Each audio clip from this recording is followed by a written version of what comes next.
संतों, गुरुओं और महान पुरुषों को नमन करता हूं। नमन करने के पीछे जो उद्देश्य है वो ये है कि जब हम उनका जीवन संघर्ष देखते हैं तो इतने कष्ट में उन्होंने ये संघर्ष को आगे बढ़ाया है। उनके जीवन संघर्ष को पढ़ के ही हमें बहुत हिम्मत मिलती है और हम ये मानते हैं कि अगर वो ना होते और संघर्ष ना करते तो शायद हम कमजोर वर्गों के जीवन में ये उजाला नहीं आता। इसलिए मैं उन तमाम महापुरुषों को अपने श्रद्धा के सुमन अर्पित करता हूं, लेकिन मैं धन्यवाद देना चाहता हूं आप सब लोगों का, जिस तरह के पहरे लोकतंत्र में लगे हैं पिछले 3 दिन के अंदर। मैं उसके लिए पुलिस का, एडमिनिस्ट्रेशन का भी बहुत बहुत आभारी हूं। लोकतंत्र में इस तरह के पहरे मैंने पहले कभी नहीं देखे थे कि रैली नहीं कर सकते हैं, यात्रा नहीं कर सकते हैं, अपनी बात नहीं कह सकते हैं। रैली कितनी दूर की होगी ये पुलिस और एडमिनिस्ट्रेशन तय करेगा। जिनकी रैली होगी उनकी यात्रा की बसें रोक ली जाएंगी, उनके नेताओं को डिटेन कर लिया जाएगा, उनको डराया धमकाया जाएगा। ये इस तरह का लोकतंत्र जो है मैं देख के बड़ा खुश हूं और मैं बहुत जिम्मेदारी से बात कह रहा हूं। मेरी बात के मेरे वर्ड याद रखना। इस तानाशाही के खिलाफ ही भीम आर्मी आजाद समाज पार्टी की जरूरत प्रदेश को है। मेरी बात को आप याद रखना। अगर हालात सामान्य होते, चुनी हुई सरकारें जनता का काम करती तो शायद ऐसे विकल्प की आवश्यकता नहीं पड़ती।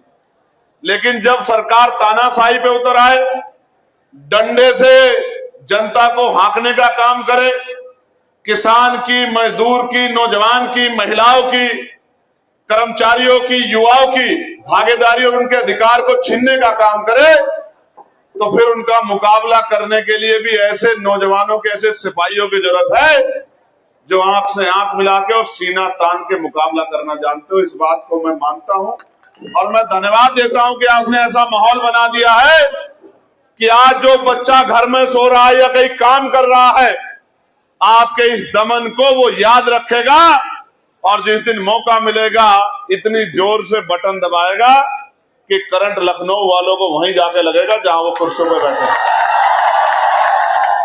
और मैं फिर कह रहा हूं, ये भारत है और ये मेरठ, शामली, मुजफ्फरनगर, सहारनपुर, बागपत, ये वो क्रांति धरा बिजनौर जो निमट तो सकता है लेकिन झुक नहीं सकता। इस मिट्टी को नहीं जानते आप, इस मिट्टी को नहीं जानते आप। आपने देखा होगा कोई और एरिया, ये वो एरिया जब ठान लेता है तो फिर झुका के छोड़ता है। जितनी चाहे ताकत लगा लो, ना हम गर्मी से डरते, ना हम आंधी से डरते, ना तूफान से डरते, ना लाठियों से डरते, ना गोलियों से डरते।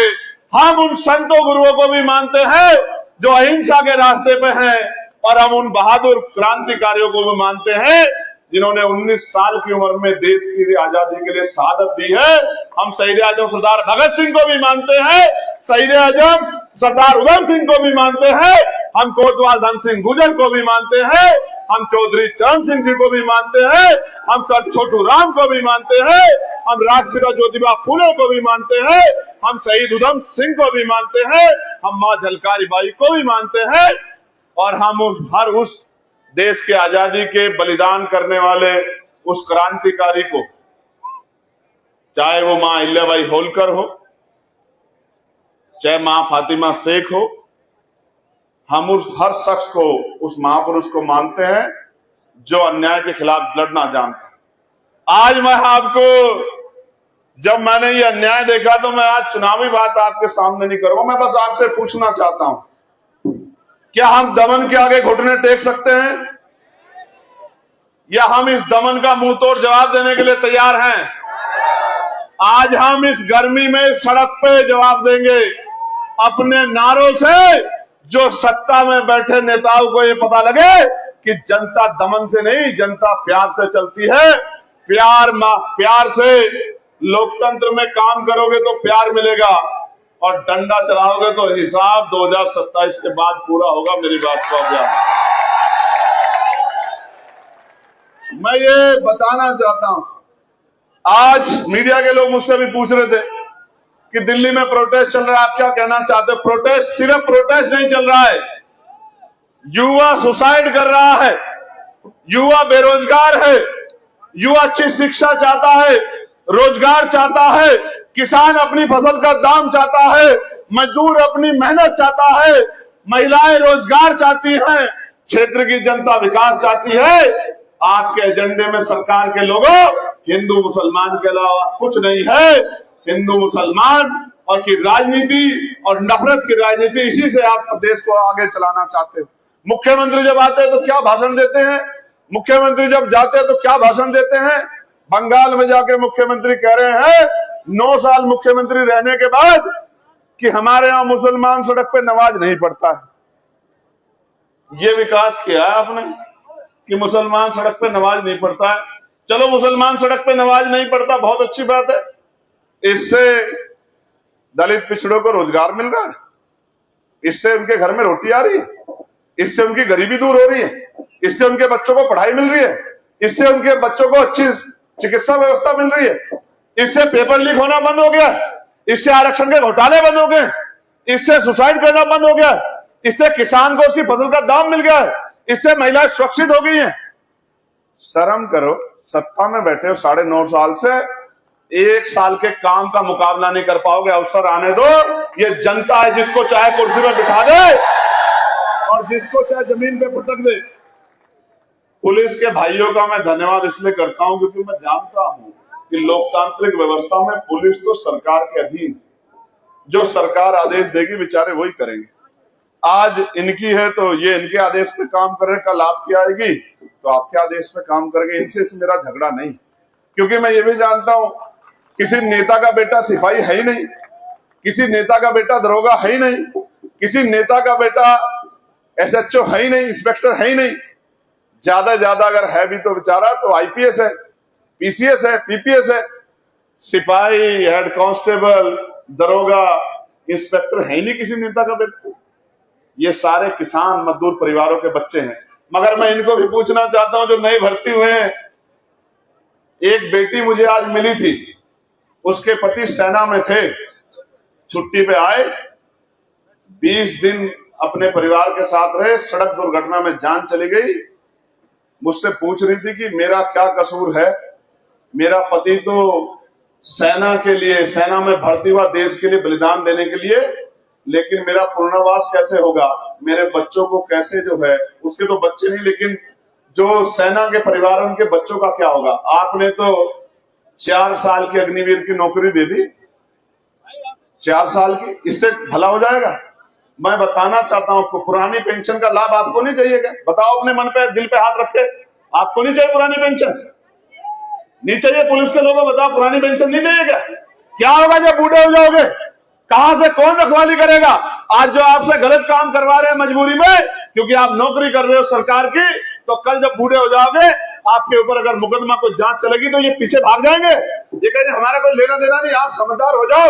मैं अगर आज आपको सचेत कर रहा हूं तो हवा में नहीं कर रहा हूं। जिन पे आज डंडा पड़ रहा है वो भूलेंगे नहीं, वो भी याद रखेंगे कि किन साहब ने डंडा चलाया, किन साहब ने बुलडोजर चलाया, किन साहब ने गोली मारी, भूलेंगे नहीं वो लोग। मैं सच बता रहा हूं, ये भूलने वाली स्थिति नहीं होती। घर बनाने में बहुत समय लगता है, 1 मिनट लगती है आपको, बिना किसी ऑर्डर के, बिना किसी आदेश के आप जाके बुलडोजर चला देते हो। मैं सच कह रहा हूं, ये पूरा सिस्टम जनता की रक्षा के लिए मैं हूं, आप हो, अधिकारी हो, IAS हो, IPS हो, वो सब जनता के सेवक हैं। हमें तनख्वाह मिलके जनता के टैक्स से, आपको और मुझे, हम मालिक नहीं हो सकते कभी। इनका हाथ हमारे ऊपर है तो हम नेता हैं, इनका हाथ हमसे उठ गया तो हमें गली में भी नहीं पूछेगा कोई। याद रखना मेरी बात को। मैं बहुत बधाई देता हूं शामली के साथियों को, अपने नेताओं को, अपने संतों को बहुत बधाई देता हूं। मैं भाग्य में, सौभाग्य में भरोसा तो नहीं रखता हूं, क्योंकि मैं मानता हूं कर्म प्रधान है। अगर मेरे सामने थाली में रोटी रखी हो ना खाऊं तो मेरे पेट में नहीं जाएगी। मैं इस बात को समझता हूं, मैं किसान हूं। मुझे पता है अगर खेत में समय पे जुताई नहीं की और बीज समय पे नहीं गिरा, समय पे पानी नहीं दिया, समय पे खाद नहीं गिरा, समय पे निलाई नहीं की, कटाई नहीं की, छटाई नहीं की, दवाई नहीं डाली तो फसल नहीं होगी। मैं जानता हूं, मैं किसान हूं। मुझे पता है आज किसान किस हालत में है, फसलों के दाम नहीं मिल रहे हैं, लेकिन सरकार ने महंगाई से कमर तोड़ दी।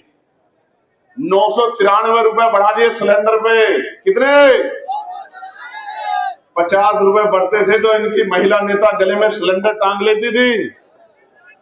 50 रुपए इन्होंने 993 रुपए बढ़ाए और कच्चे तेल के दाम गिर रहे हैं। प्रधानमंत्री कह रहे थे कुछ दिन पहले आर्थिक मंदी आ रही है, आर्थिक मंदी आ रही है, आर्थिक मंदी आएगी तो सबसे पहले गला घुटेगा नौजवान का, क्योंकि कंपनियां अपने यहां से लोगों को निकाल देगी रोजगार से, तो नौजवान बेबस हो जाएगा, नौजवान कमजोर पड़ जाएगा।